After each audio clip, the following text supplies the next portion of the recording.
La division des droits de l'homme de la MINUSCA, en collaboration avec 6 consortiums des organisations de la société civile, a organisé les 25 et 26 juin 2026 à Bangui un dialogue interactif sur les droits de l'homme en République centrafricaine entre la société civile, le gouvernement et les institutions nationales des droits de l'homme.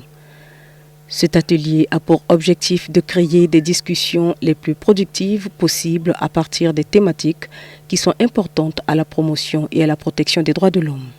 Cet événement, il s'inscrit dans un contexte qui est évidemment plus large, qui est l'appui que nous apportons à la politique nationale des droits de l'homme. C'est un appui qui est important puisqu'il permet une pleine appropriation de la question relative à la promotion et à la protection des droits de l'homme, qui amène la question des droits de l'homme au niveau national. Et donc la suite sera évidemment la continuation des efforts que nous faisons pour appuyer la politique nationale des droits de l'homme.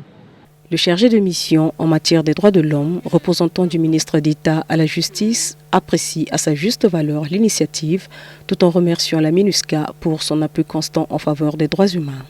Cette initiative qui est accompagnée par la MINUSCA, que je voudrais une fois de plus remercier, la division des droits de l'homme, est la bienvenue. Ça nous permet de passer quelques jours, de faire l'état de la situation, de débattre avec les organisations de la société civile qui nous diront qu'est-ce qu'ils attendent de la part de l'État, qu'est-ce qu'ils voudraient que nous fassions pour les appuyer aussi, et nous leur dirons aussi ce que nous attendons de leur part, et surtout nous allons écouter ce qu'ils ont à dire, puisqu'ils vont formuler des plaidoyers à l'encontre des organes de l'État que nous représentons.